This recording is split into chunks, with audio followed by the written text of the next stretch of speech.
Assalamualaikum warahmatullahi wabarakatuh. Senang sekali saya Ratna Chandrasari menjadi moderator pada hari ini menyambut Anda semua. Bagaimana kabarnya? Sehat dan bahagia? Alhamdulillah. Mari kita bersyukur di tengah segala aktivitas kita masih diberikan kesehatan, rezeki, dan kesempatan yang baik untuk senantiasa bertolabul ilmi di malam hari ini.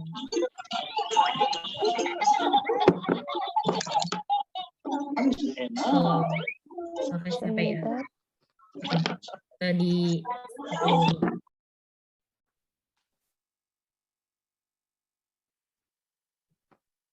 Oke.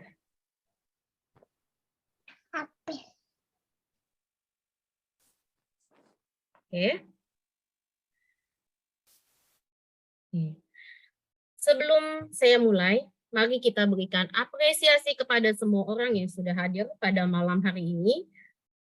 Ya, acara ini adalah merupakan rangkaian event kolaborasi Women in Collaboration antara Talenta Kana dan Ibu Anti Galau dari ekosistem Ibu Pembaharu. Sharing session kita malam ini akan membahas tentang mengatasi mental block agar hidup lebih mindfulness.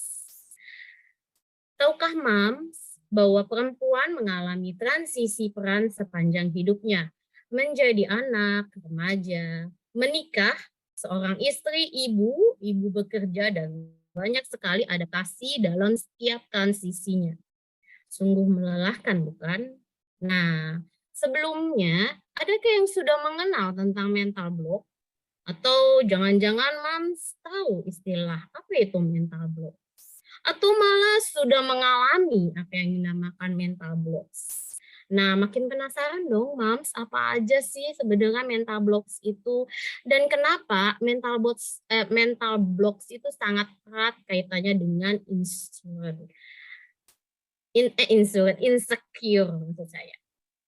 Oke, di sini sudah ditampilkan ya profil dari Dr. Lili Ratnawati SPOG CT.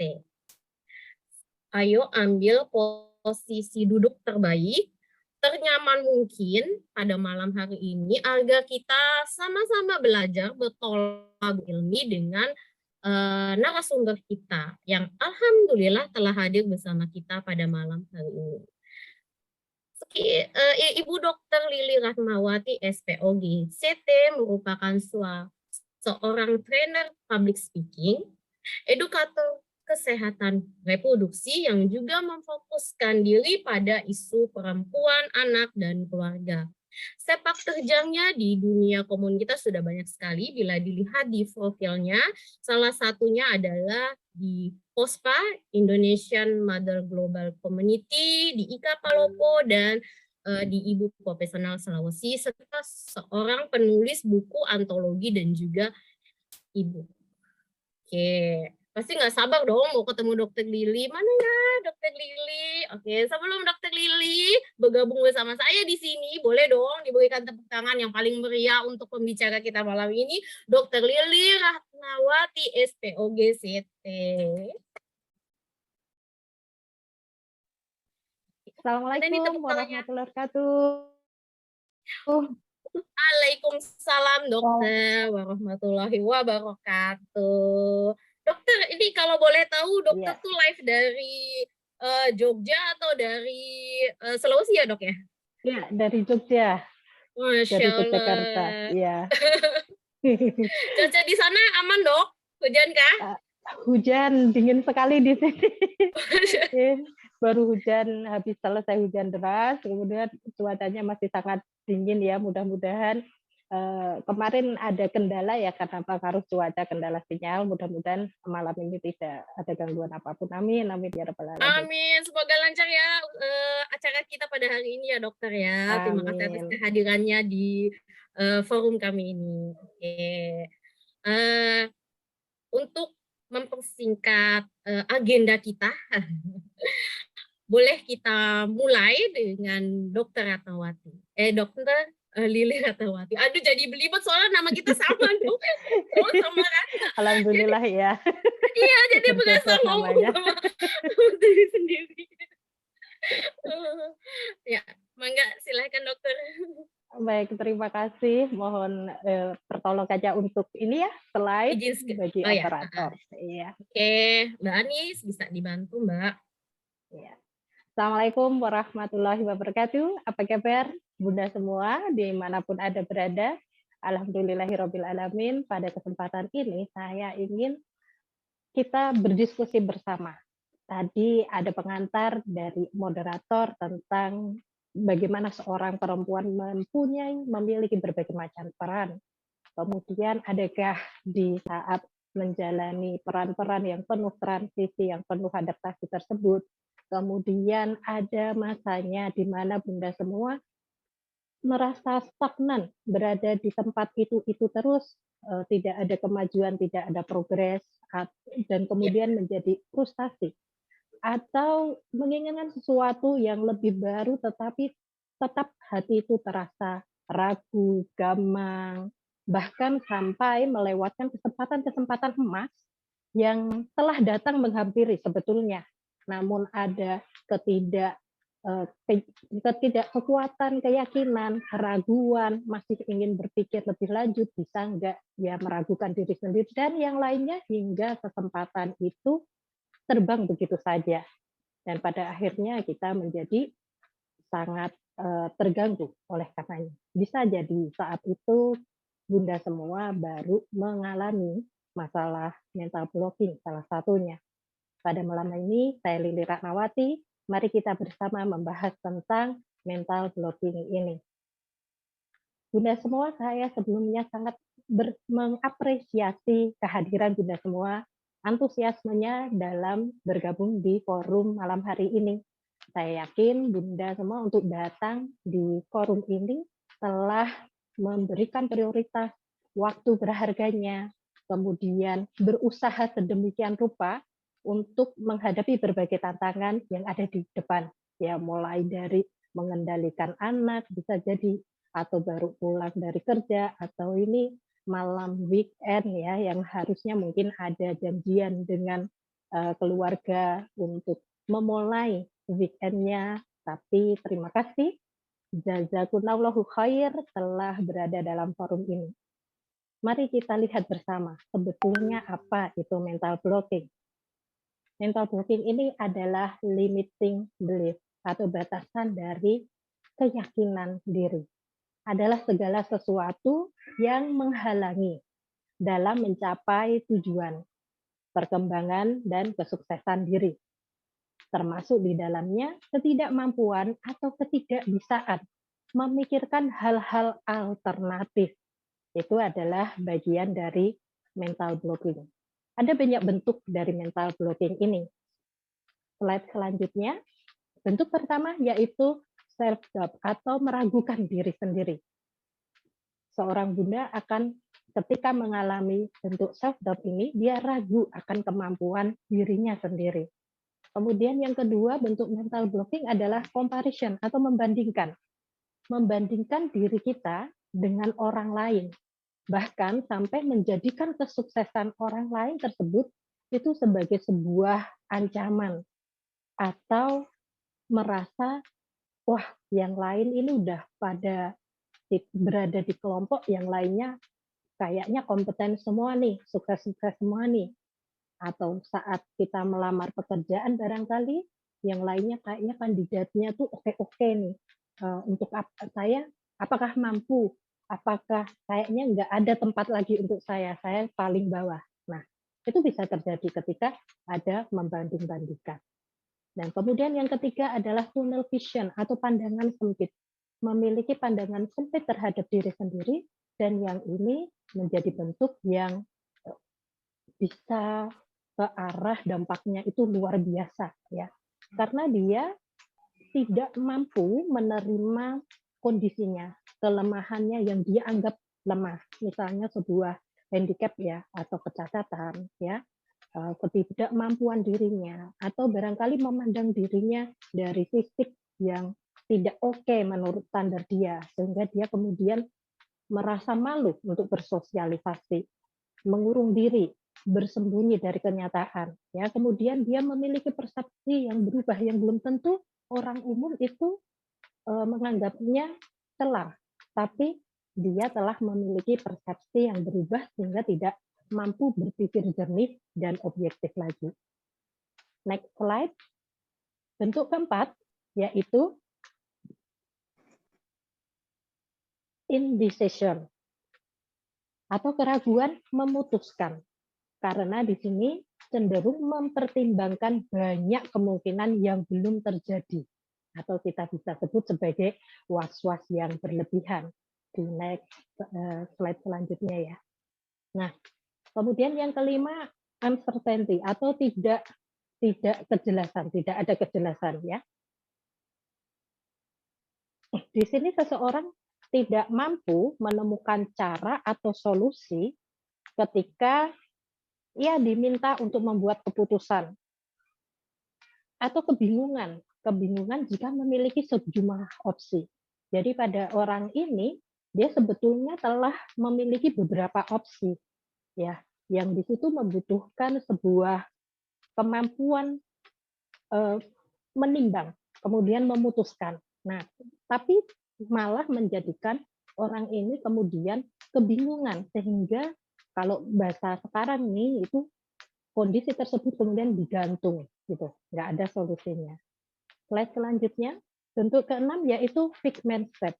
Nah, yang di lain dari bentuk-bentuk mental blocking lainnya, kalau mental blocking selain poin keenam ini, mereka cenderung terjadi pada orang yang pesimis ya, memandang negatif. Nah, kebalikan dari itu pada bentuk keenam ini justru terjadi pada mereka yang memiliki percaya diri berlebihan ya, dan dia menganggap dirinya kemudian menjadi merasa paling dari orang lain ya, sehingga dia itu sulit menerima masukan dari orang lain dan tidak mau dikalahkan, sehingga ketika dia menganggap kekalahan itu sebagai hal yang paling memalukan, sehingga orang ini berusaha bagaimanapun caranya akan menghalalkan segala sesuatu untuk menang, entah itu berdebat, entah itu apapun, yang penting dia pendapatnya, keinginannya itu menjadi yang menang. Nah, kemudian yang ketujuh adalah no limit. Nah, ada banyak orang menganggap bahwa pandai di segala bidang itu menjadi hal yang baik luar biasa. Namun sebetulnya hal tersebut tidaklah begitu tepat. Karena orang yang memiliki kepandaian di banyak hal, di segala hal, akan cenderung untuk tidak mampu membagi fokus. Sehingga ini bisa memunculkan sebuah tekanan batin yang kemudian karena ketidakfokusan tersebut, dia tidak mendapatkan hal yang optimal, kurang fokus pada prioritas. Nah, kemudian next slide. Apakah penyebab mental blocking itu? Banyak hal bisa menjadi penyebab dari sebuah mental blocking, dan ini sangat mungkin dialami oleh kita semua ya, mulai dari kurang istirahat, lingkungan sekitar yang terlalu padat ramai sehingga menyebabkan stres berlebih ya, tidak fokus. Nah, ini tidak fokus itu banyak penyebabnya juga. Kemudian terbiasa menunda pekerjaan sehingga kemudian tiba-tiba pada suatu kondisi yang semua terasa penting gitu. Jadi semua terasa penting karena sudah terdesak semua. Ada deadline yang bertumpukan di situ. Bisa juga diakibatkan oleh imposter syndrome. Imposter syndrome adalah suatu kondisi di mana seorang itu mengunderestimatkan dirinya sendiri ya. Jadi dia merasa tidak baik, tidak kompeten, sehingga pada orang ini dia akan cenderung bekerja, berusaha lebih lebih banyak di luar kenormalan ya, lebih keras, berusaha lebih keras lagi di luar kenormalan. Karena apa? Karena dia menginginkan sebuah pengakuan yang sesuai standarnya itu dia memang mampu di bidang itu gitu.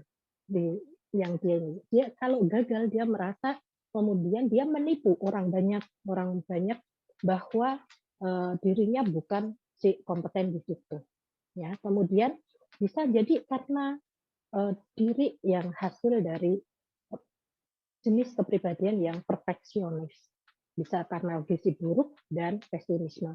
Nah, kalau kita melihat penyebab dari mental blocking dan pesimisme tadi, kita bisa melihat dari bentuk mental blocking poin 1 sampai 5, maka maka dari pesimisme ini kalau kita melihat adanya waktu, di situ kita ada waktu dibagi 3 ya. Yang pertama masa lalu, yang kedua saat ini, dan yang ketiga adalah masa depan. Ya, dan orang yang pesimisme ini bisa disebabkan karena 2 hal. Dia masih hidup di masa lalunya, ya terjebak dalam pengalaman buruk di masa lalunya, atau dia terlalu mengkhawatirkan masa depan yang belum tentu terjadi.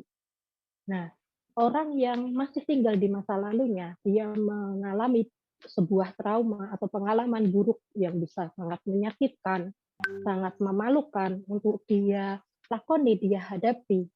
Dia belum bisa rilis dari keluar dari masa lalu itu sehingga masih hidup dalam masa lalu tersebut.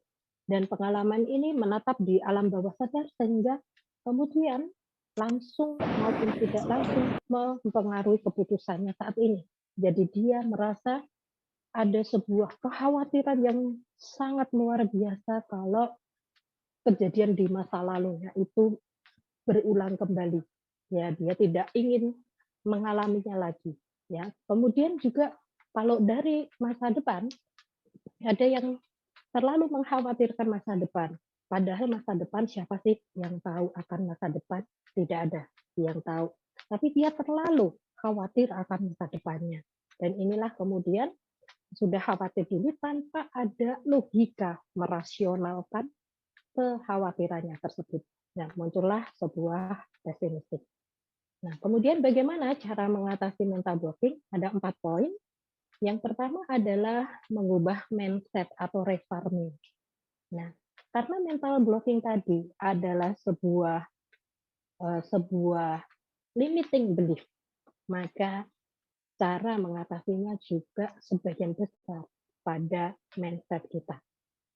Reframing adalah sebuah proses di mana kita membuat perubahan sudut pandang terhadap masalah yang kita hadapi tersebut.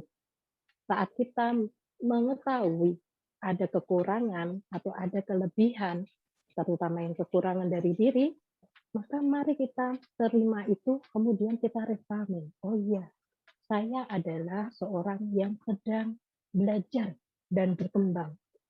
Kesalahan merupakan hal yang wajar, konsekuensi dari sebuah belajar. Maka dari itu, tidak mengapa saya berbuat salah. Yang penting saya bisa lebih dengan kesalahan tersebut, bisa saya jadikan pembelajaran untuk menjadi lebih baik di waktu selanjutnya. Tidak mengapa membuat kesalahan. Seperti itu, ya contohnya. Kemudian poin kedua adalah kita menyelami diri sendiri. Kita lebih mengenal diri sendiri, apa kekurangan kita, apa kelebihan kita, dan bagaimana mengoptimalkan kekurangan dan kelebihan yang kita miliki tersebut.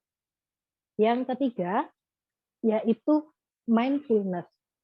Mindfulness adalah kondisi di mana kita itu hidup di saat ini, bukan di masa lalu atau masa depan.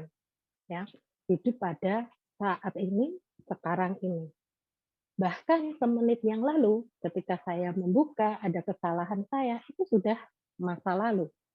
Beberapa detik ini pun sudah menjadi masa lalu. Masa lalu itu tidak bisa kita ulang kembali. Kita tidak bisa memperbaiki dengan kembali ke masa lalu itu. Tetapi kita bisa memperbaiki hal tersebut di saat ini untuk kebaikan di masa depan. Dan kita juga tidak berada di hidup di masa depan. Karena masa depan tidak pasti. Kalaupun ada kekhawatiran tentang masa depan, mari kita fokus pada saat ini. Di saat ini, kita akan memberikan alternatif solusi di mana kita nanti kemudian mempersiapkan berbagai macam alternatif tersebut agar kita ketika menemui hal konsekuensi yang di situ memang terjadi, kita telah lebih siap sehingga kita lebih tenang. Kemudian poin yang keempat, ini poin yang paling penting, yaitu bergerak. Kalau tadi sudah menyadari diri sendiri, menyelami diri sendiri, menyelami apa yang akan kita tuju, apa yang kita inginkan sebetulnya, bagaimana kita harus bertindak, maka realisasikan apa yang dalam pikiran itu dengan sebuah aksi nyata. Nah, pada kesempatan ini selanjutnya saya akan berbagi pendekatan spiritual mindfulness dalam mengatasi mental blocking. Saya pernah mengalami sebuah mental blocking dan saya kemudian belajar banyak ilmu, ya ada hipnoterapi, saya pelajari, kemudian ada mindfulness, kemudian belajar tentang tadabbur Al-Quran gitu. Dan untuk saya pribadi, pendekatan secara spiritual mindfulness ini menjadi lebih sangat bermakna untuk mengatasi mental blocking yang senantiasa kita hadapi. Ya, apakah itu? Ya, jadi perubahan mindset. Nah, karena saya beragama Islam, saya akan membahasnya dari tinjauan spiritual agama Islam, din al-Islam. Ya. Nah, sebagai seorang Muslim, maka syahadat itu menjadi kunci pertama. Bahkan kata syahadat itu, terutama syahadat tauhid ya, asyhadu alla ilaha illallah, itu kita ulang-ulangi terus minimal saat kita sholat. Ya, sholat fardu ada kewajiban seorang muslim itu untuk sholat fardu, setidaknya kita membaca syahadat ini pengulangannya ada di sholat fardu paling minimal sekali. Nah, sekarang mari kita renungkan kunci pertama untuk masuk Islam, asyhadu alla ilaha illallah. Asyhadu itu aku bersaksi. Aku bersaksi itu aku berikrar, aku menyaksikan, aku betul-betul mengetahui segala konsekuensi yang akan saya dapat ketika saya mengikrarkan ini. Gitu, ya. Apa yang diikrarkan? Bahwa sesungguhnya tidak ada sebuah kata penampikan, ya penampikan tidak ada apapun ya. Ilah, ya tidak ada ilah. Jadi tidak ada ilah. Apa itu ilah? Ilah adalah segala sesuatu hal yang membuat hati ini begitu mencintainya, begitu takut padanya, begitu ingin bergantung terhadapnya, ya, dan meminta bantuan pun kepadanya. Ilah. Apakah itu ada banyak? Ya, banyak sekali ilah. Ilah itu yang akan menggerakkan kita untuk bersikap, ya tadi dari karena cinta, karena sebuah ketakutan, karena sebuah keinginan untuk pertolongan, karena sebuah permohonan itu. Tapi di sini yang ilah yang banyak sekali tersebut ternyata dinafikan, ditiadakan dengan kata la. Tidak ada ilah. Ilah kecuali Allah. Jadi ilahnya kita bersaksi bahwa ilahnya hanyalah Allah. Nah, ini memberikan konsekuensi yang luar biasa. Ketika kita mendalami syahadat kita ini, sungguh luar biasa konsekuensinya. Karena kita menempatkan Allah sebagai satu-satunya ilah kita, di mana puncak kecintaan kita itu hanya kepada Allah. Yang kita takuti itu hanya Allah saja. Kemudian yang kita pengharapan kita itu juga Allah saja. Kita minta pertolongan juga Allah saja. Tidak ada yang lain. Nah, ini akan merubah banyak mindset ya, sebagai contoh real ya. Misalnya saya ambil ketakutan ya, ketakutan misalnya apa ya, pocong. Ya, banyak yang kemudian bahas hantu-hantu takut, pocong gitu ya. Nonton film-film horor misalnya, nonton film horor, kemudian ternyata selesainya malam. Nah, baru sesudah itu takut ke kamar mandi gitu. Nah, di situ kita kalau kita seorang muslim kita perlu cross check kembali akidah kita di syahadat kita bahwa asyhadu alla ilaha illallah yang kita takuti hanya Allah saja. Ketika kemudian kita takut dengan sesuatu yang tadi ya hantu-hantu tadi kemudian itu menyebabkan kita kemudian tidak jadi ambil wudhu untuk sholat malam misalnya. Nah, berarti ilah kita itu sudah bergeser ke hantu tersebut. Ya. Demikian juga, misalnya kita sebagai bawahan, ada perintah dari atasan, ya kita menjadi sangat takut terhadap atasan sehingga kita menempatkan Allah ini di urutan selanjutnya. Misalnya suruh mengerjakan pekerjaan, kemudian pas sholat Jumat nggak jadi sholat Jumat. Nah, berarti ilahnya bergeser seperti itu. Baik. Nah, ini ketika kita menyadari betapa dahsyatnya kalimat tauhid tersebut, maka kita pun akan menjadi seorang yang merdeka. Karena apa sih yang akan menghalangi kalau kita sudah punya Allah? Allah memiliki 99 nama, yang di situ Allah memberi rezeki. Allah yang paling kuat. Allah yang maha pemelihara. Dan yang lain. Itu hanya Allah semata. Next slide. Nah, bahkan Allah sendiri dalam Al-Quran, di Quran Surat Al-Imran, ayat 139 ini, itu memberikan pesan kepada kita semua. Dan janganlah kamu merasa lemah, dan jangan pula bersedih hati. Sebab kamu paling tinggi derajatnya jika kamu orang beriman. Nah, di sini kita sebagai muslim itu kita sudah Allah nyatakan, kalau kamu seorang muslim, kemudian kamu beriman menjadi seorang mukmin, ya, maka derajatmu itu menjadi derajat yang tinggi di sebelumnya, slide sebelumnya lagi, sebelumnya lagi, ya.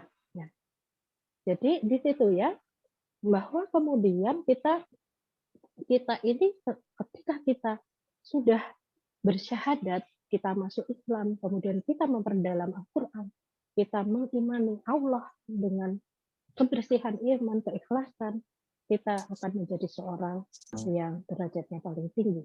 Nah, kemudian juga di dalam next slide, di Quran Surat Al-Imran 110, kamu umat Islam adalah umat terbaik yang dilahirkan untuk manusia.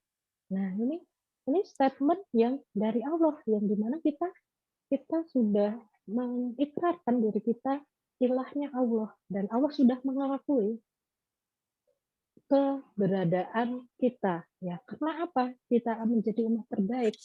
Karena yang kamu perbuat itu adalah menyuruh yang ma'ruf, mencegah yang munkar, dan beriman kepada Allah.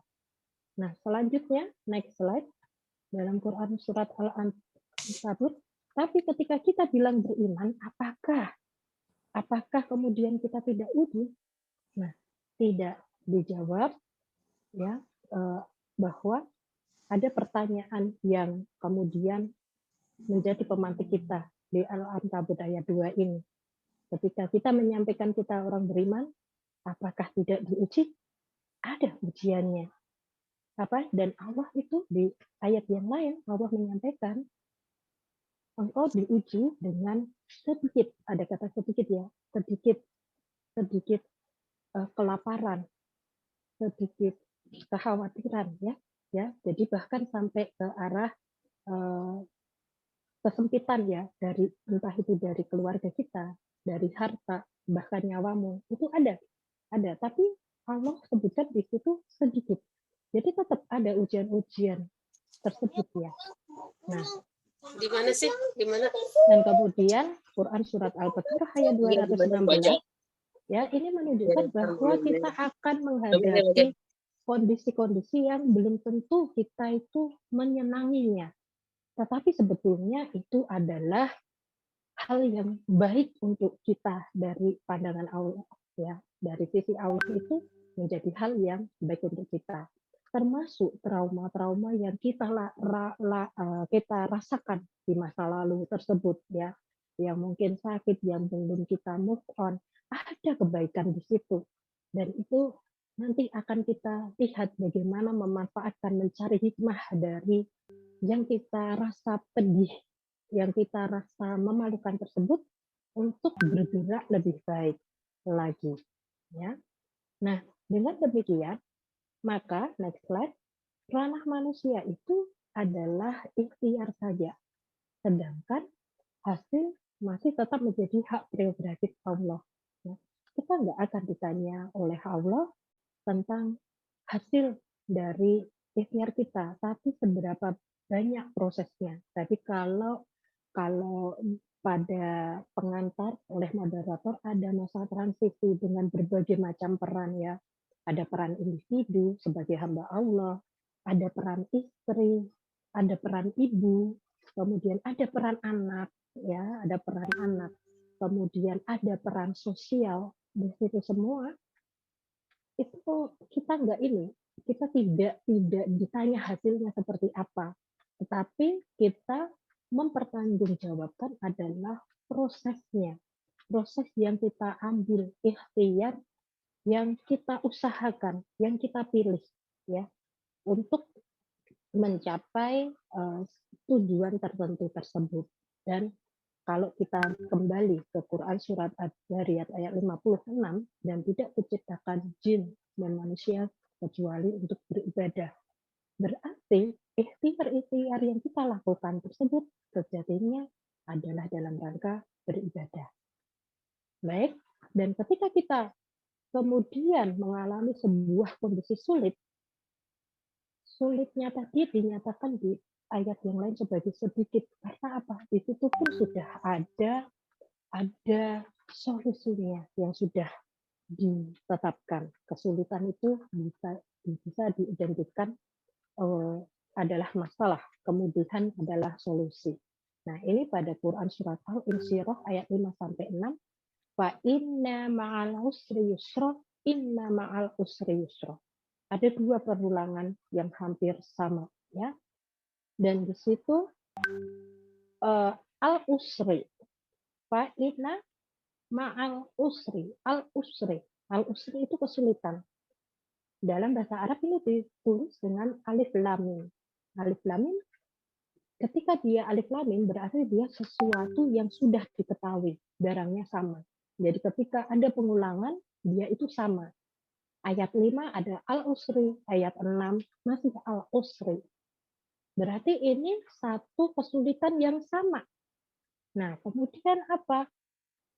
Kata selanjutnya yusro, kemudahan.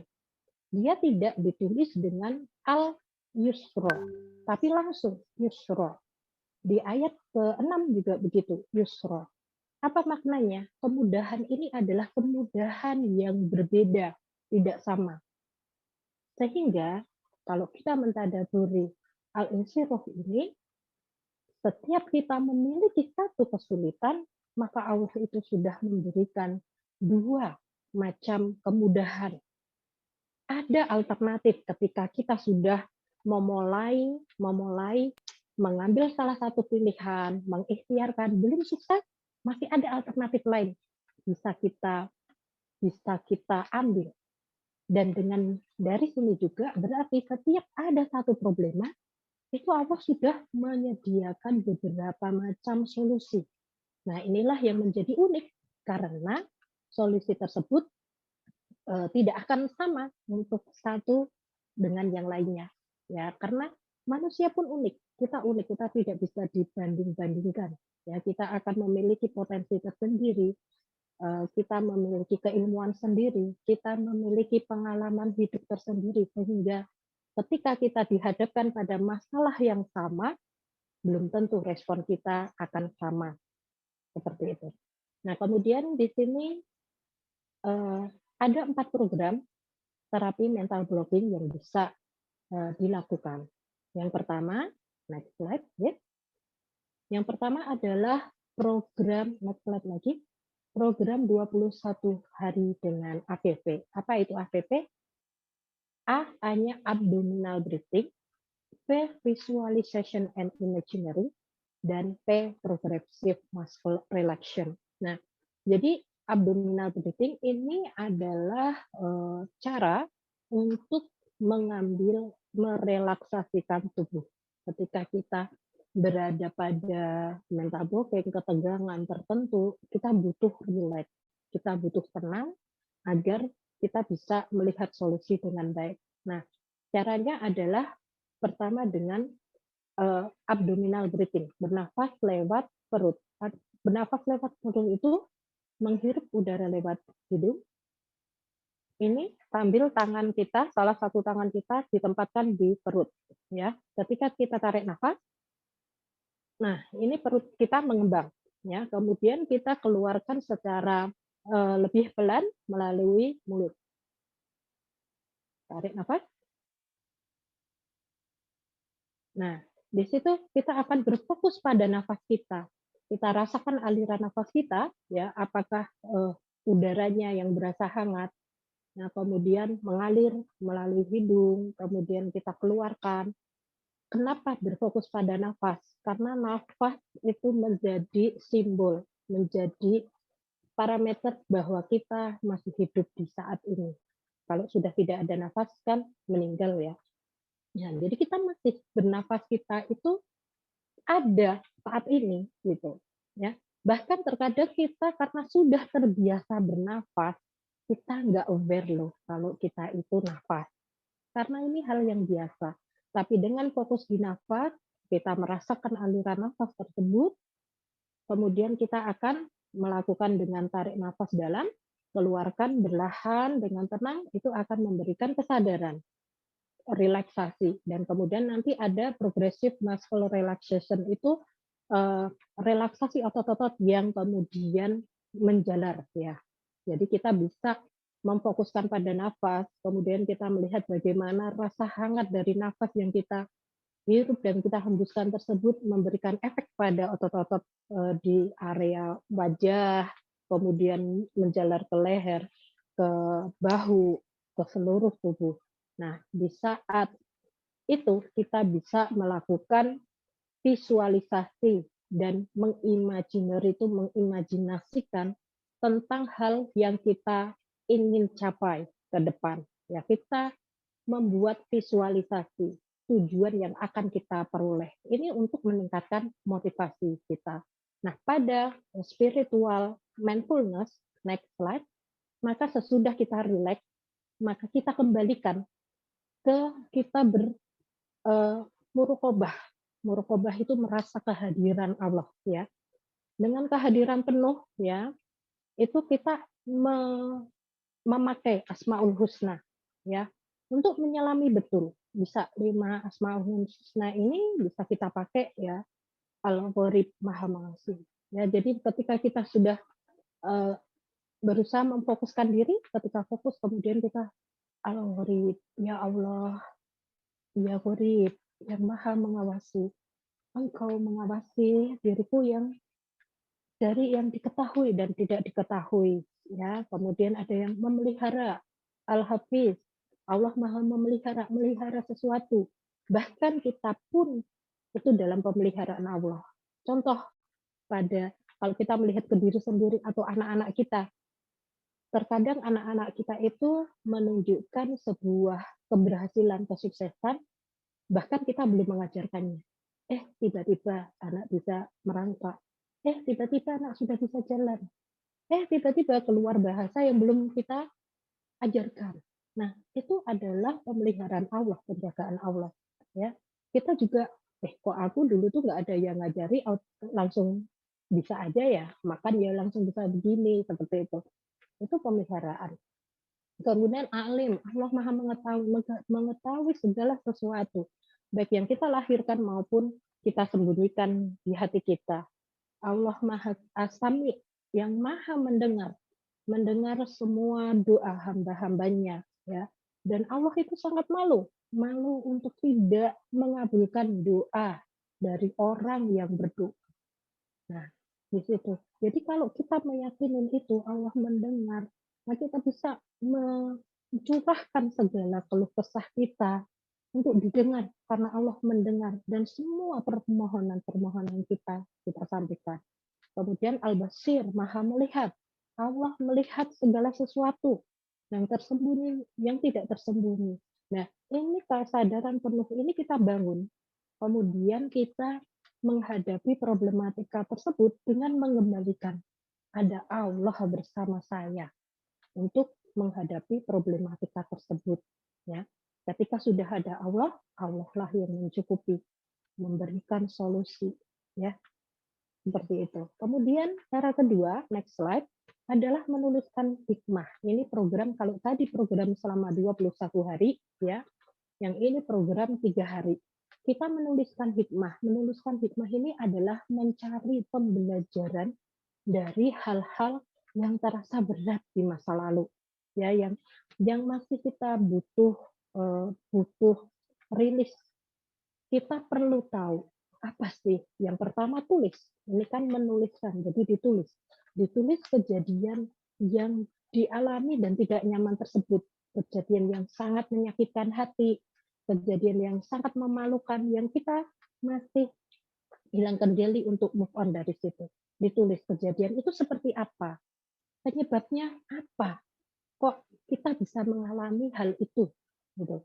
Misalnya ya, waktu mau public speaking di depan.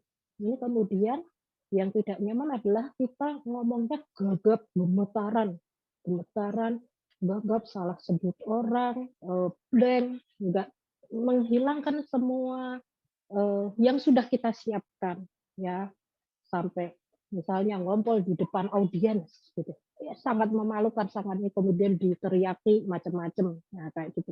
Itu sangat memalukan, sangat menyakitkan.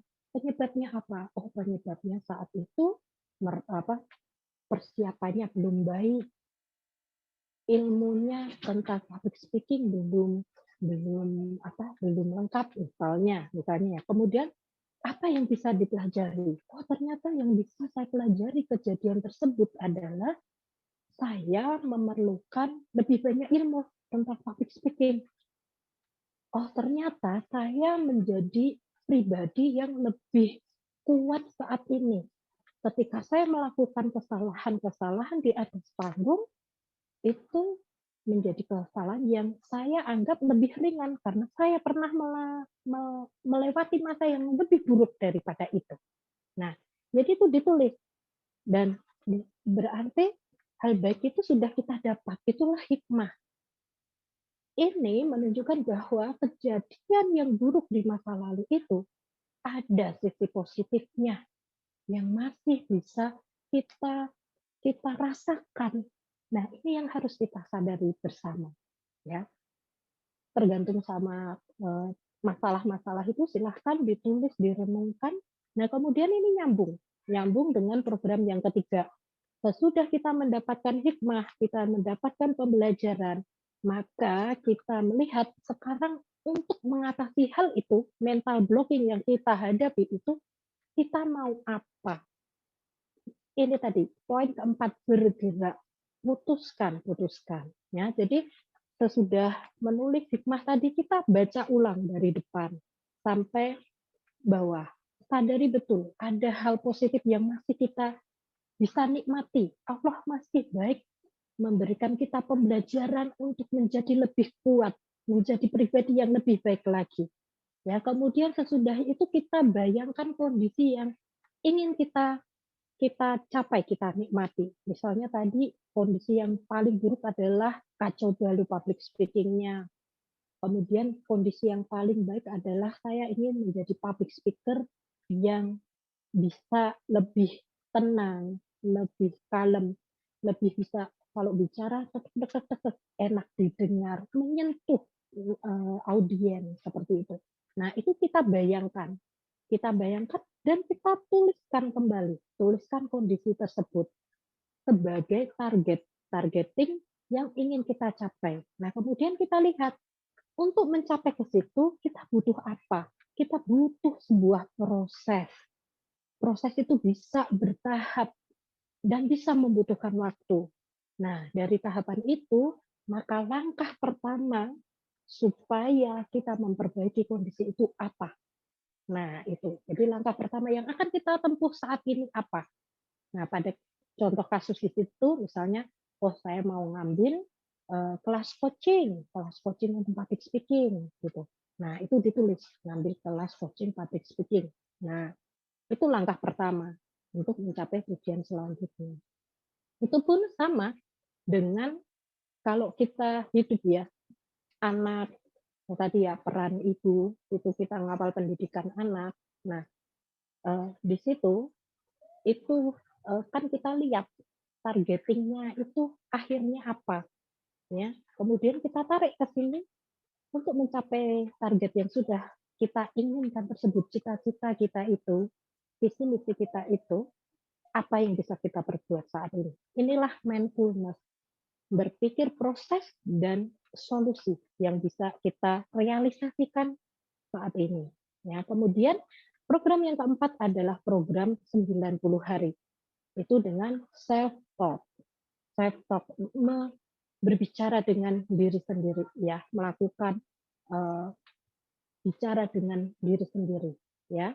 Di sini ada kalau uh, bunda-bunda semua mengenal kata afirmasi, ya afirmasi itu bisa ya. Di afirmasi itu ada diksi pilihan kata yang harus kita cermati ya agar afirmasinya itu berefek ya. Diksinya adalah aku memilih untuk apa gitu ya. Dan jangan lupa ketika sudah di situ ada aku memilih untuk. Jadi misalnya ya, saya kasih contoh misalnya saya eh, saya kurang olahraga. Saya itu pribadi yang jarang olahraga ya. Tapi saya tahu olahraga itu akan banyak manfaatnya dan itu adalah sebuah kebutuhan fisik yang harus kita penuhi agar kita bisa sehat dan dengan kita sehat itu kita bisa beramal lebih banyak dan lebih baik. Produktivitas kita akan bertambah. Nah, jadi kemudian aku memilih untuk rajin berolahraga ya. Bukan jadi kata aku memilih. Di sini aku memilih itu menunjukkan bahwa kita menyadari diri kita itu masih ada sebuah keengganan. Belum pada posisi ideal yang rajin olahraga. Tapi kita memilih untuk menjadi rajin berolahraga. Nah, tapi afirmasi ini tidak cukup sampai di situ. Kita tambahkan lagi, ya Allah, ya Aziz yang Maha Kuat, berikanlah aku kekuatan dan keridoanmu agar aku bisa rajin berolahraga. Di sini kita tetap tautkan hal tersebut, afirmasi tadi kepada Allah semata. Karena apa? Karena tadi hasil itu milik Allah. Ya, sehingga ketika kita sudah berusaha seoptimal mungkin, kita sudah memiliki klub gabungan gitu ya, misalnya sama komunitas ibu anti galau gitu, bikin ayo olahraga bareng misalnya seperti itu, udah optimal ngusahain apa-apa tapi belum berhasil, kita kembalikan hasil itu milik Allah. Jadi kita lebih tenang. Dan ketika Allah sudah menetapkan itu terjadi pada diri kita, pasti ada kebaikan di bawah, di baliknya ya. Bahkan ada seorang ulama yang menyampaikan, ketika aku menginginkan sesuatu, maka aku berdoa kepada Allah. Saat doaku itu dikabulkan, aku akan senang.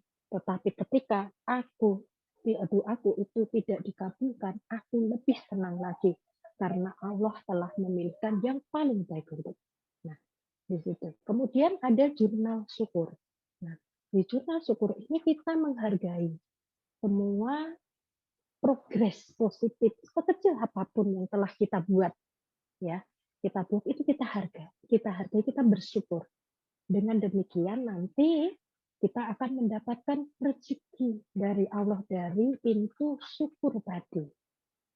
Karena yang menyebabkan kita berhasil, sukses, itu tidak semata-mata ikhtiar kita saja, tidak semata-mata ikhtiar kerja keras kita, tidak. Tapi dalam Al-Quran ya, Allah akan menambahkan ketika aku bersyukur. Tetapi jika engkau bukan orang yang bersyukur, maka azab Allah akan lebih pedih. Ya. Jadi ada rasa syukur tadi, kita syukuri, maka Allah akan menambah nikmat lagi. Nikmat dan nikmat kesyukuran tadi akan bertambah.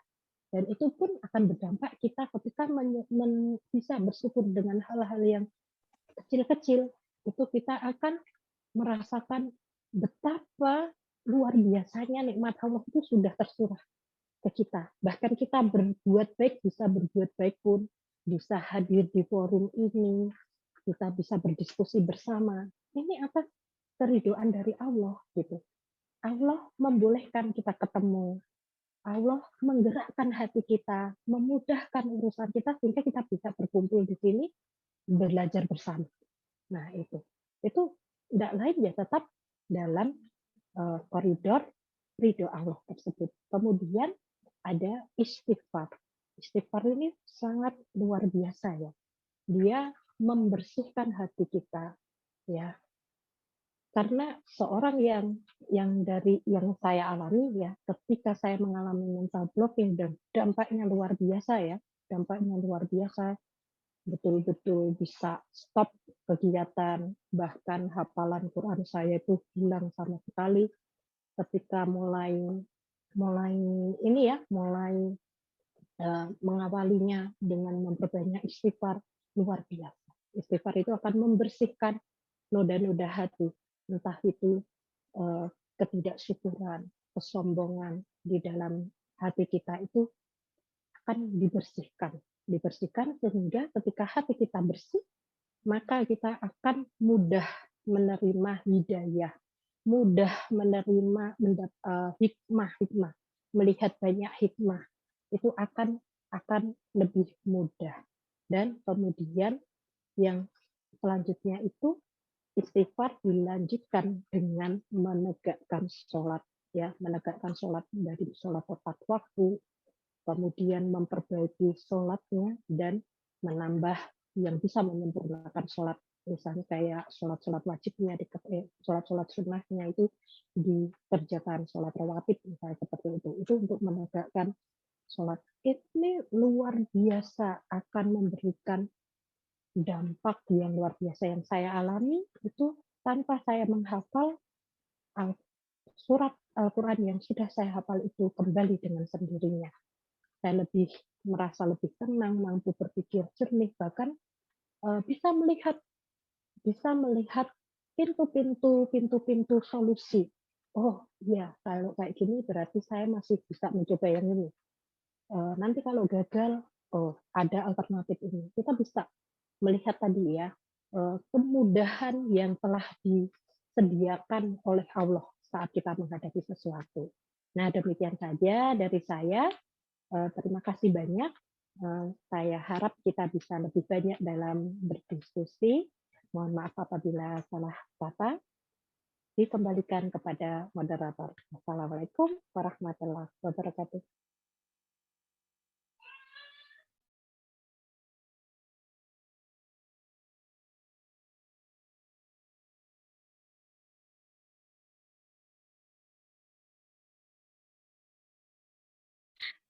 Masih di mood saya ngomong ya? Nggak kedengeran. Oh iya ya. Oh iya. Iya. Terima kasih Bu Dokter atas materi yang diberikan pada malam hari ini. Insight-nya sangat luar biasa sekali. Saya sampai terkesimak gitu. Oh, ini kok aku alami. Oh, yang ini juga aku alami. Oh, yang seperti ini juga aku alami. Ternyata banyak sekali ya tipe-tipe mental block yang tanpa kita sadar itu kita alami. Seperti itu. Oke, untuk selanjutnya adalah sesi tanya jawab ya. Ini akan dibagi menjadi 2 sesi. Jadi sesi tanya jawab ini dimulai dari saya, sesi pertama oleh pertanyaan dari moderator, yang kedua oleh peserta. Jadi bagi peserta yang ingin bertanya boleh raise hand atau open mic juga boleh, atau kalau malu-malu nulis di chat juga nggak apa-apa. Nanti ada tim kami yang bantu untuk up. Oke, sebelumnya nih dokter, saya mau nanya Ya, nih dok. silakan. Ya,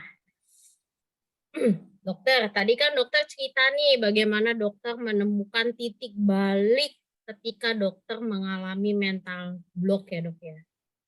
Pada saat itu kan apa ya tadi dokter singgung itu hafalan sampai turun gitu ya dok ya. Jadi Bukan turun, malah hilang. hilang. Hilang dan yang tersisa itu tinggal Al-Fatihah sama Qul huwallahu ahad tok. Nah, kan ya Allah itu Seperti itu, ya. Masya Allah itu saya sampai tertekun gitu. Saya juga pernah mengalami itu dok. Ternyata sampai merosot di badan. Terus bagaimana nih dokter bisa menemukan titik balik lagi terus kembali ke Shirathul Mustaqim, jalan yang benar lagi dok. Bisa sharing sedikit tentang apa yang dokter lakukan pada saat itu gitu dok. Ya, yang saya lakukan adalah berproses belajar, menerima lebih dulu. Oh iya, kondisiku menyadari. Oh iya, kondisiku ini sangat buruk ya. Saya berada pada posisi yang benar-benar memerlukan pertolongan. Nah, jadi saya ketemu selain saya sudah sadar bahwa saya ini butuh ada orang lain untuk tolong ya. Jadi tolong itu saya ke psikiater, iya, ke psikolog, iya juga. Saya belajar sendiri ya, hipnoterapis, mindfulness, seperti itu. Kemudian eh, ke alim ulama. Nah, di situ ketemu, kemudian belajar tadabbur alam dan yang lain, tadabbur alam, astagfirullah, tadabbur Quran gitu. Nah, itu kemudian membawa dan itulah pintu kemudahan yang Allah buka ya. Jadi seolah kita belajar menuntut ilmu tadabbur Quran, tauhid gitu, tiba-tiba nyambung aja, nyambung aja dengan yang ini ya. Kemudian karena sebetulnya saat kita hidup sebagai manusia itu kan kita kita sebagai manusia ini normalnya kan harus mencukupi 3 kebutuhan ya. Yang pertama adalah kebutuhan fisik. Kebutuhan fisik itu paling mudah kita lihat ketika dia kurang. Contoh, lapar itu berarti kurang makan. Ya, Ngantuk berarti kurang tidur. ya, Haus ya perlu minum. ya. Nah, itu yang paling mudah terdeteksi dan harus kita penuhi.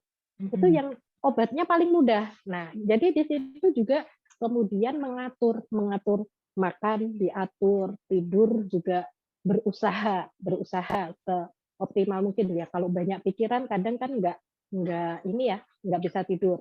Itu ya tetap dioptimalkan di situ.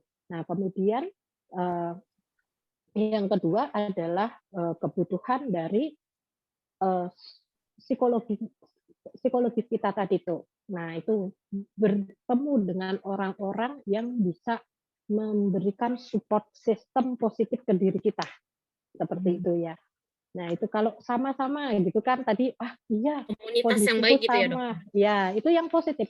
Yang positif adalah mereka yang bisa menunjukkan kita itu kelemahannya kita benar-benar. Jadi bukan hanya kebaikan yang kita punya, tapi kamu tuh kurang ini, gitu. Itu bisa gitu ya. Banyak zikir, coba ditengok ini sholatmu, misalnya seperti itu, yang mengingatkan kita.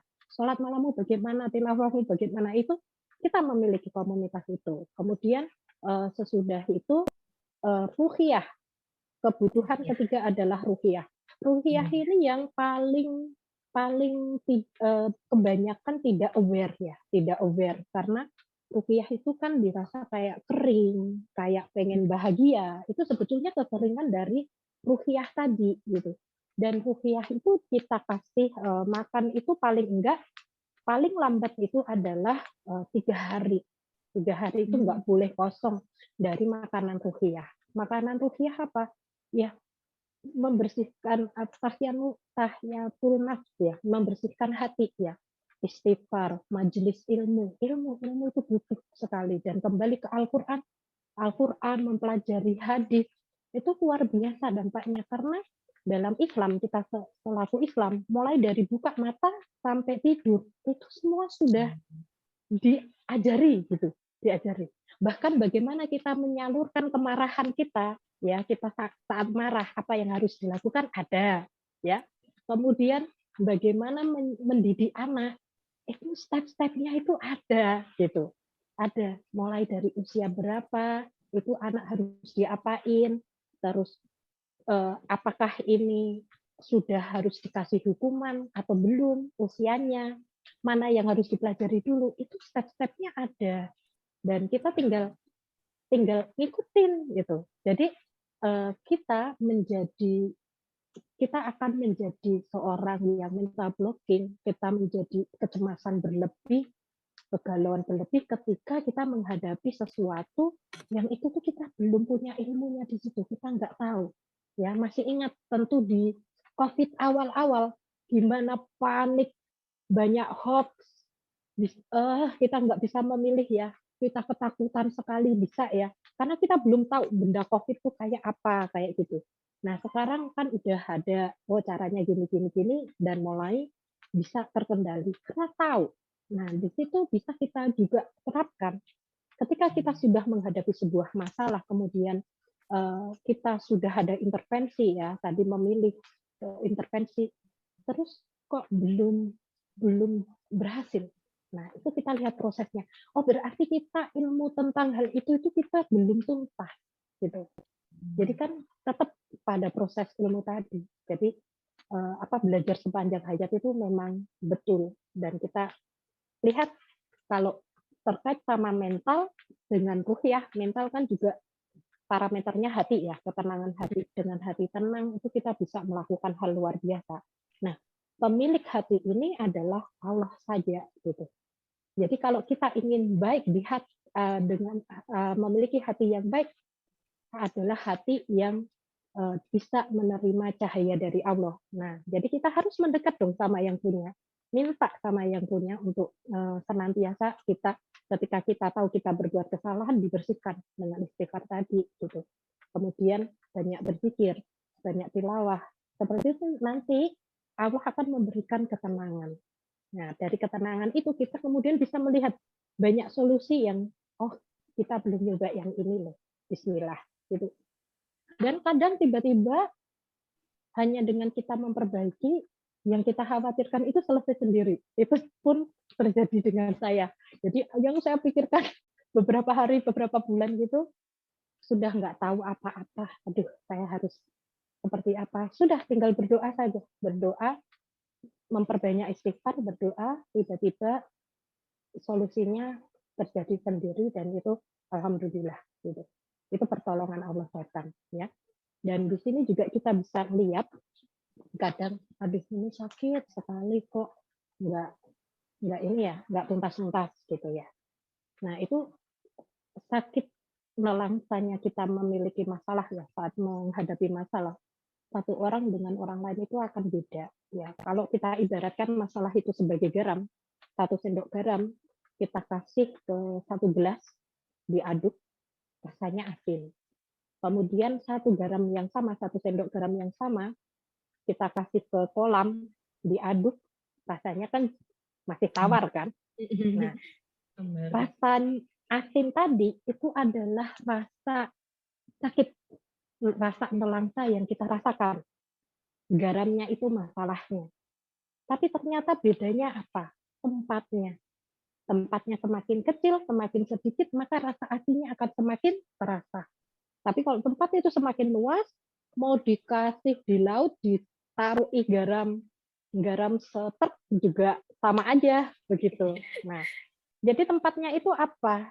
Tempatnya adalah hati kita, ya. Maka itu tadi kembali lagi Allah yang memiliki hati diluaskan caranya adalah dengan mendekatkan diri kepada Allah. Itu. Masya Allah, Bu Dokter. Luar biasa sekali ya. bagaimana kita menyikapi permasalahan itu sangat berujung pada solusi apa yang dapat kita berikan gitu ya, Bu Dokter.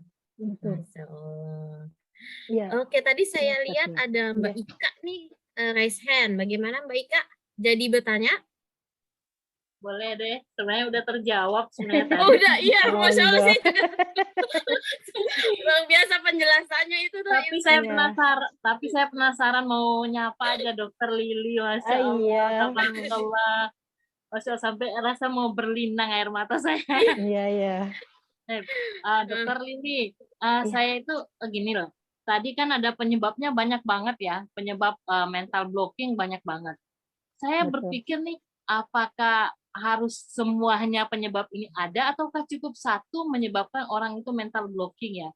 Kayak malas ya, tunda-tunda waktu, terus itu kayaknya pada banyak orang sering saya temui, termasuk juga kayak saya termasuk orang kalau berada di tempat ramai kadang juga bingung juga saya, nggak bisa berpikir fokus tuh nggak bisa. Apakah itu termasuk mental blocking atau gimana? Terus itu yang pertama, terus yang kedua Dokter Lili, bagaimana kita menghadapi orang-orang di sekitar kita yang ternyata mental blocking? Dia memiliki mental blocking dan kita entah gimana apa yang harus kita lakukan untuk menghadapi ini kan toksit ya berarti ya. Dari luar kan mereka menjadi toksit buat kita ya. Kita sudah merasa baik-baik saja, tapi ada orang-orang di sekitar kita yang memiliki mental blocking. Kira-kira bagaimana kita menyingkapinya? Itu saja sih Dokter Lili. Terima kasih banyak ilmunya hari ini, Masya Allah. Baik, terima kasih. Nanti mohon moderator ingatkan ya, kadang saya itu kalau udah jelasin pertanyaan selanjutnya terlupa kalau lupa ya. Yang pertama tadi, apakah faktornya banyak? Apakah harus semua kemudian muncul mental blocking atau cukup satu gitu?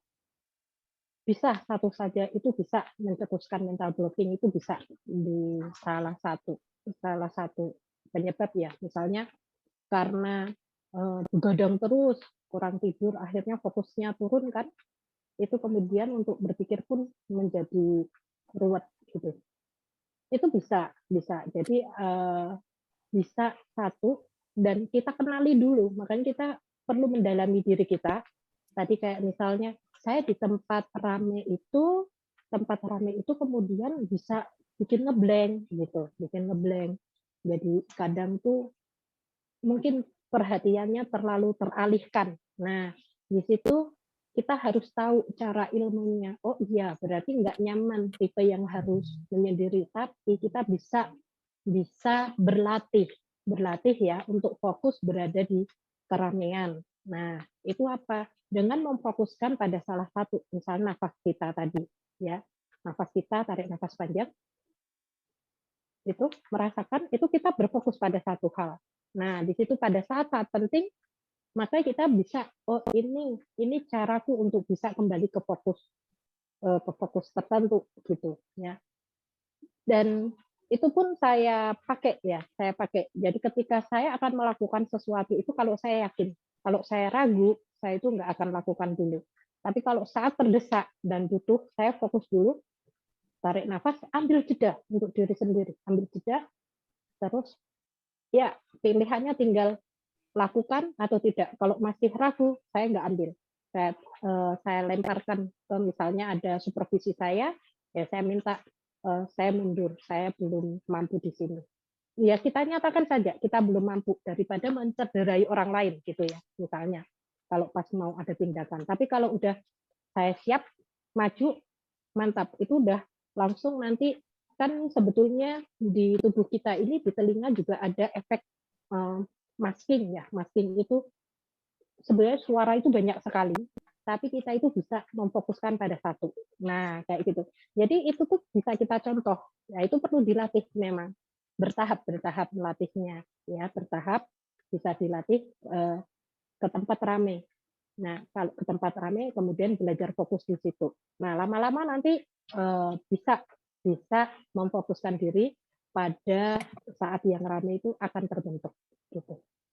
Karena itu penting ya, karena kadang kita ke tempat umum, kemana kan kita lebih banyak menemukan tempat yang di situ banyak orang daripada tempat sepi gitu ya. Dan berbagai macam hal yang membutuhkan membutuhkan, kecepatan untuk menganalisa dan memutuskan itu kebanyakan di tempat umum. Ya, apalagi kalau misalnya kita bawa anak-anak gitu kan, ini anaknya satu minta ke sana, satu minta ke sana gitu kan harus segera gitu kan. Nah, jadi perlu dilatih itu. Ya semoga berlatihnya ini apa namanya dimudahkan ya sarallah Bu Muroki. Ya. Kemudian yang kedua, pertanyaan kedua tentang kalau kita nggak Menyikapi mengalami. orang yang memiliki mental blocking di sekitar kita, Dok. Itu bukan toksik ya. Kalau misalnya tapi dia itu kalau kitanya kuat, ya kitanya kuat, dia itu tidak akan memberikan kendala ke kita. Jadi ketika seorang itu menemui kita, itu sebuah kalau saya menganggapnya ketika saya kemudian ketemu dengan orang yang mengalami mental blocking, kemudian bertanya, yang pertama ada dua, dia minta bantuan ke kita atau enggak gitu, ya. Selama dia belum menyadari kondisinya, kita nggak bisa intervensi apa-apa gitu. Ya, kan kita karena mental blocking itu lebih ke arah mindset dan perjalanan dia. Kalau masalah jiwa ya, psikiatri itu masalah kejiwaan, itu suksesnya terapi di area kesehatan jiwa itu dimulai ketika orang tersebut sadar bahwa dirinya memerlukan pertolongan. Kalau tidak, kita mau intervensi apa-apa mental, nggak berlaku. Jadi yang pertama tadi, apakah kita tahu orang itu mental blocking, tapi dia nggak minta tolong ke kita. Jadi ya kita cuman bisa apa misalnya karena kalau menggurui kan nggak boleh ya. Jadi kalau kita ngelihat ke value sama nilai-nilai ibu profesional itu kita bisa ngambil dari situ ya. Saya pembelajar, jangan ajari saya, kan kayak gitu kan ada ya.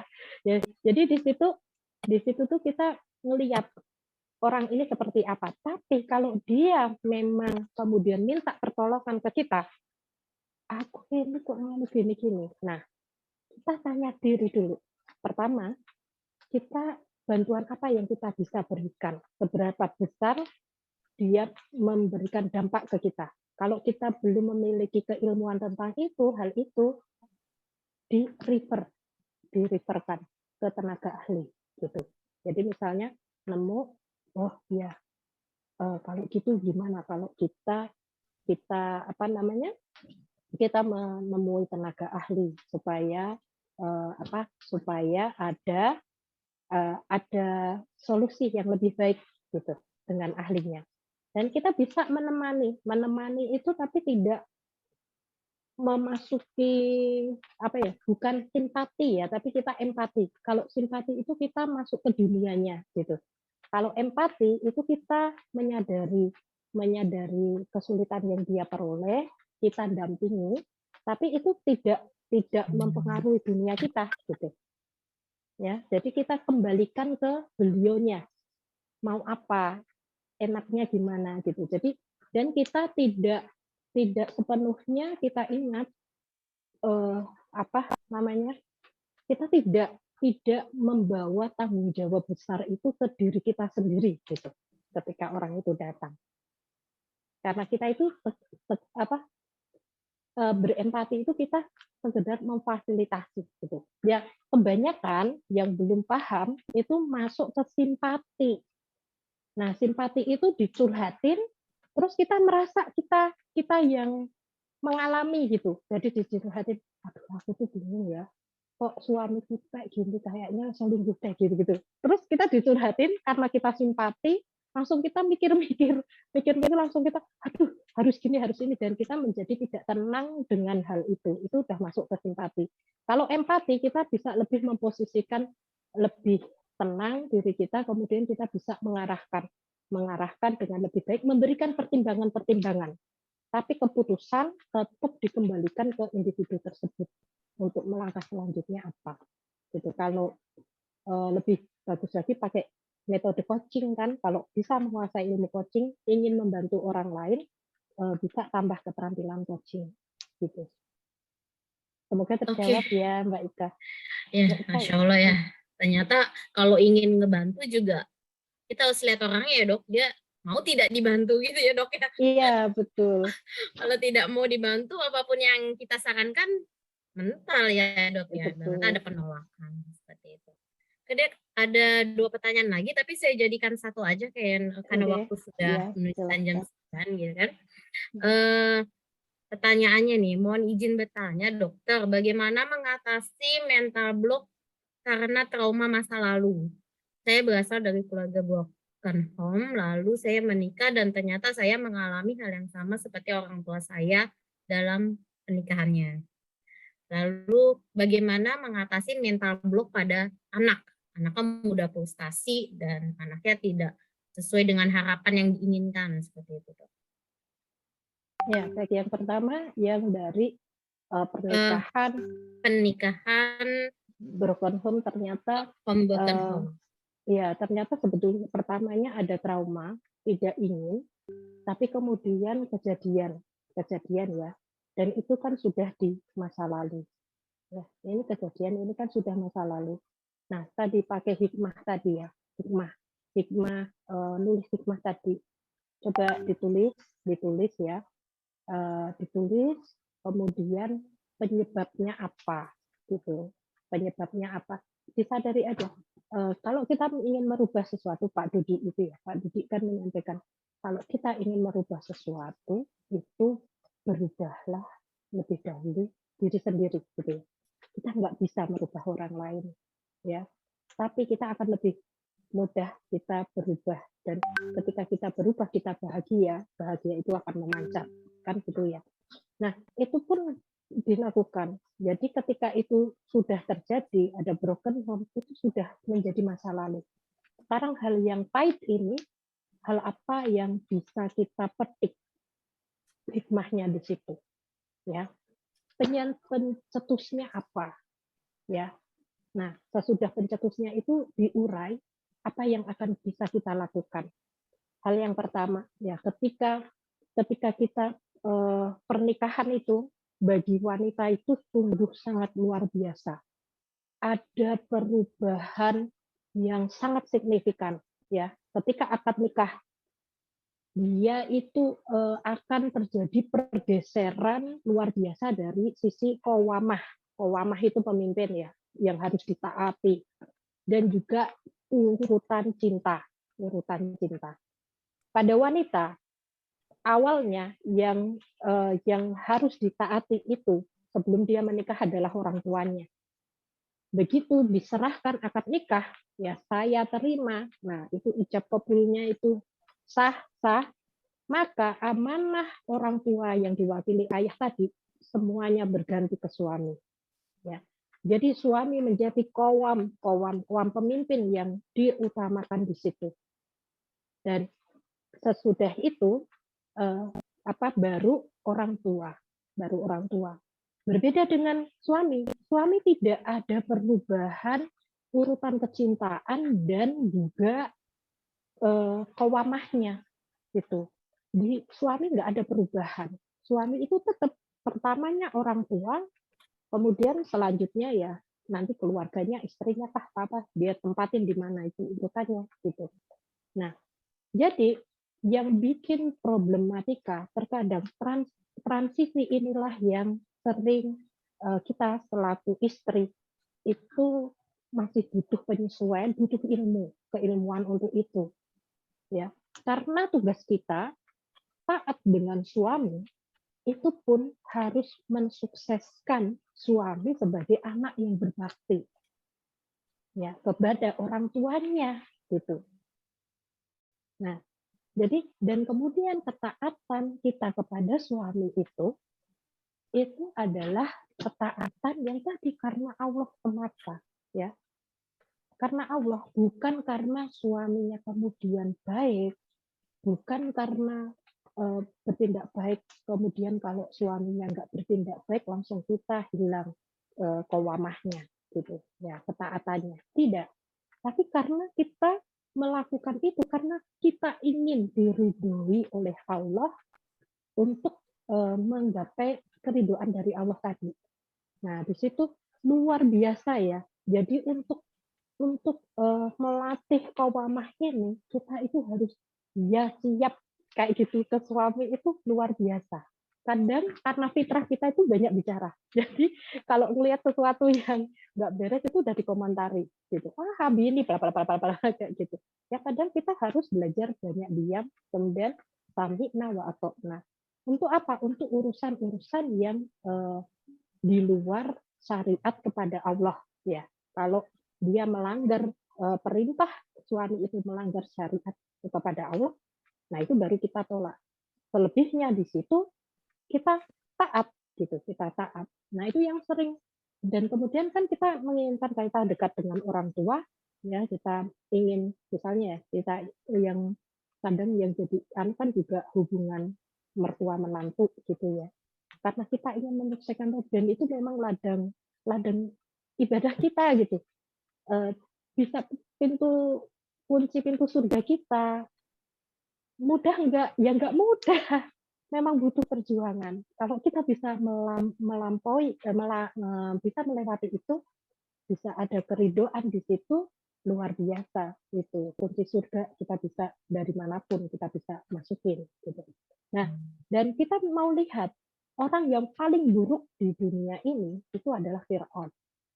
Apakah suami kita itu sudah melebihi Firaun gitu ya? Kita harus belajar. Coba baca sejarahnya Siti Asiyah ya, istri Firaun ya. Itu kita akan banyak belajar tentang sebuah qawamah yang yang itu luar biasa, yang maksudnya perjuangannya ya untuk ketauhidan. Nah, itu bisa dari situ. Mudah-mudahan ini membantu. Jadi coba dipikirkan baik-baik mana yang masih bisa diperbaiki, silahkan perbaiki dari diri kita terlebih dahulu ya. Termasuk tadi ya prioritas karena dari peran istri, peran ibu, peran anak, peran sosial itu ternyata di Al-Qur'an yang paling banyak disebut adalah peran istri. Jadi prioritas kita istri baru ibu. Jadi sebetulnya kita harus mencukupi terlebih dahulu kebutuhan suami baru anak. Gitu kan. Kemudian yang pertanyaan selanjutnya yang anak ya. Yang mental block pada anak tuh. Mental block pada anak bagaimana itu? Maaf pertanyaannya. Pertanyaannya bagaimana cara mengatasi mental block yang dialami oleh anak? Anaknya mudah frustasi dan tidak sesuai dengan harapan. Ya, baik. Kalau anaknya ini usia berapa ya? Usia berapa ya? Nggak tahu ya. Ya, baik. Kalau ini kita pada posisi orang tua, maka kita lihat ke diri kita, gitu ya. Terlebih pada usia sebelum 7 tahun, pratamsis. Ya, pratamsis itu sebelum 7 tahun, kita selaku orang tua itu cara pendidikan anak itu adalah keteladanan orang tua gitu ya. Jadi mari introspeksi diri sendiri ya. Jangan sampai secara tidak sadar kita melakukan hal-hal yang menurut kita baik, ternyata itu telah mencederai fitrah dari anak ya. Jadi apakah saat dia frustasi itu kita coba tanya dulu ke diri kita, apakah kita pernah melakukan tindakan yang atau ucapan yang kayak memburu-burui anak, ya anaknya terburu-buru gitu. Misalnya baru makan, cepet toh dek makan, ini loh udah mau telat, cepet toh dek mandi, ayo kita ke sekolah, sebentar lagi kita telat, seperti itu, ya. Kemudian ketika dia memiliki prestasi, ya, ketika dia memiliki prestasi, kita memuji atau memberikan apresiasi, karena itu berbeda, ya. Kalau kita memuji itu bisa berdampak negatif. Karena internal yang kita butuhkan dari anak ini adalah kita merawat fitrahnya, menumbuhkan motivasi internalnya. Ketika kita memuji, anak bisa keinginannya adalah mendapatkan pujian dari orang tuanya saja. Sehingga ketika dia merasa gagal terhadap suatu standar, dia kemudian frustasi, merasa dirinya, aduh, aku udah nggak baik lagi, nanti ibuku, umiku, bundaku, ayahku nggak sayang aku lagi, frustasi gitu. Tapi kalau apresiasi, kalau puji itu, kalau pujian itu eh, mengatakan bagus pada hasil. Kalau apresiasi kita ke arah proses. Jadi biar anak itu menghargai sebuah proses, bukan memburu nafsu pada hasil. Contoh ya, misalnya menghafal itu menghafal Al-Fatihah selesai, gitu kan. Terus jazakillah khair, nah terima kasih sudah bersabar dan berusaha menghafal. Gitu, kami berterima kasih. Barakallahu fikum. Misalnya kayak gitu. Jadi prosesnya menghafal, kan bukan ketika udah, oh anak pinter, Umi sayang deh sama kamu, sudah hafal Al-Fatihah sekarang, ya Umi kasih hadiah. Meskipun hadiah itu boleh ya, hadiah itu boleh, sangat boleh. Gitu. Tapi itu akan berbeda dampak. Jadi pada yang pertama, apresiasi prosesnya, itu anak tahu, oh aku ini diapresiasi karena proses. Umiku tahu aku berusaha. Usahanya itu bukan hasilnya. Jadi ketika dia mendapatkan hasil yang buruk dan ketika ini misalnya, Umi sekarang aku dapat 7 gitu kan, tidak apa-apa, alhamdulillah, terima kasih sudah sangat berusaha. Insya Allah nanti akan ada waktunya lagi belajar bisa lebih baik. Misalnya seperti itu. Jadi kita bersyukur tadi, kita menunjukkan kita menerima anak itu apa adanya dan kembali kita ini kan ya, untuk kita lebih berfokus pada proses dan bukan hasil ke anak itu. Kita dampingi anak itu bukan milik kita gitu. Bukan milik kita, bukan menjadi ajang yang dia itu kita bebankan semua keinginan kita ke anak gitu. Jadi kita belum hafiz misalnya gitu toh, aku harus punya anak hafiz. Itu kan kita memberikan beban yang luar biasa yang belum tentu itu impian dari anak ini. Kita itu orang tua mendampingi dia, merawat dia. Jadi kita lebih menurunkan ekspektasi terhadap hasil. Ya, karena hasil milik Allah, kita ikuti prosesnya saja.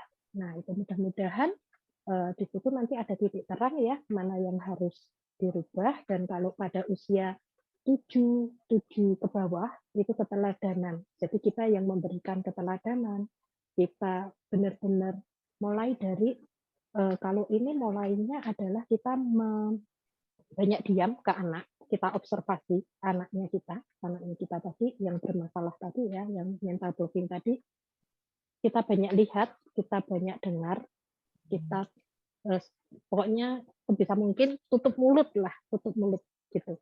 Dan coba berterima kasih dengan semua proses yang sudah anak kerjakan.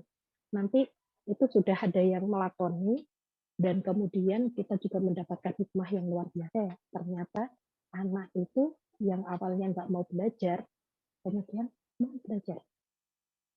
Itu. Masya Allah, berarti harus Karena banyak dia mendengar ya. terbebaskan. Ya, melihat, Banyak mendengar. melihat, Gitu. mendengar, mengobservasi. Oke dokter, terima kasih banyak atas jawabannya.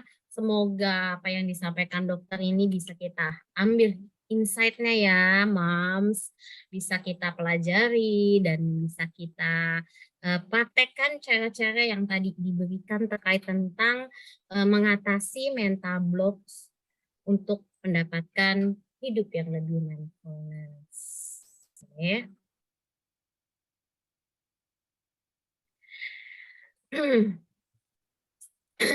Oke, saya akan menarik kesimpulan dari diskusi kita malam hari ini bahwa sesungguhnya bahagia itu bukan segala sesuatu yang harus berjalan dengan baik. Tapi bahagia itu adalah ketika kita bisa memberikan respon segala kondisi yang ada dalam hidup kita dengan cara dan pola pikir yang lebih baik. Kunci dari mindfulness seperti yang tadi dokter bilang itu adalah fokus pada apa yang kita hadapi saat ini. here and now. Jadi jangan pikirkan masa lalu atau masa sekarang, tapi fokus terhadap masa kini. Karena ranah manusia adalah ikhtiar dan hasil menjadi hak Allah. Atau saya kutip dari perkataan dari Tuan Kamil bahwa hidup hanya sekali, jangan menua tanpa arti. Masya Allah. Jadi jangan terlalu banyak memikirkan mental block itu, blocking, karena sesungguhnya mental block itu adalah membuat kita belajar untuk mengendalikan pikiran dan emosi yang ada pada diri kita. Apresiasi yang setinggi-tingginya untuk pembicara kita, Dr. Lili Ratnawati, SPOG TC, yang telah berbagi ilmu. Saya juga mengapresiasi kepada seluruh peserta yang telah hadir dan menyimak hingga rangkaian acara akan segera berakhir ini. Tapi jangan kemana-mana, karena akan ada sedikit info menarik terkait talenta kanan. Terima kasih, dokter. Oke. Saya akan memberikan sedikit info menarik terkait talenta kanan.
Ya, itu tadi sekilas tentang tim Talenta Kana yang berasal dari ekosistem Ibu Pembaharu.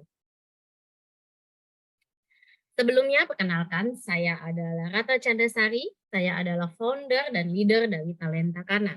Talenta Kana merupakan suatu ekosistem tempat bertumbuhnya kebahagiaan bagi setiap perempuan yang ingin memiliki rasa percaya diri dalam menjalankan perannya dalam kehidupannya.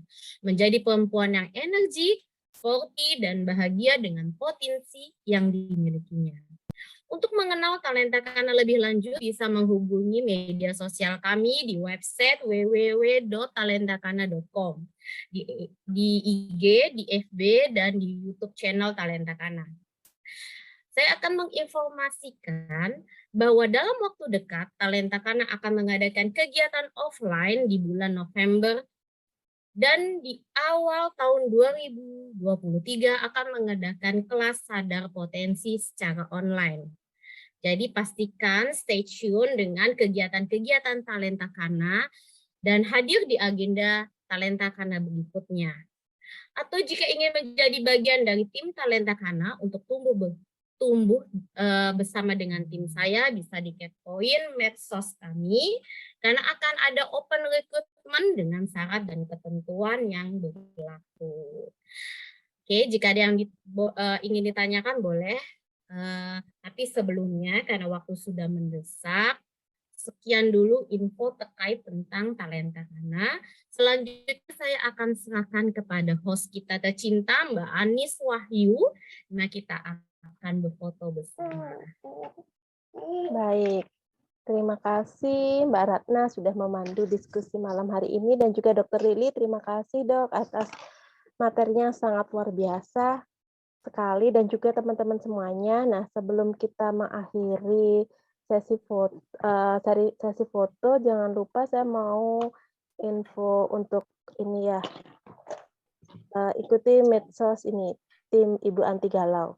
Jadi di media sosial Ibu Anti Galau itu ada di Instagram dan fanpage. Kalau kami itu lebih berfokus bagaimana ibu bisa bahagia membersamai anak.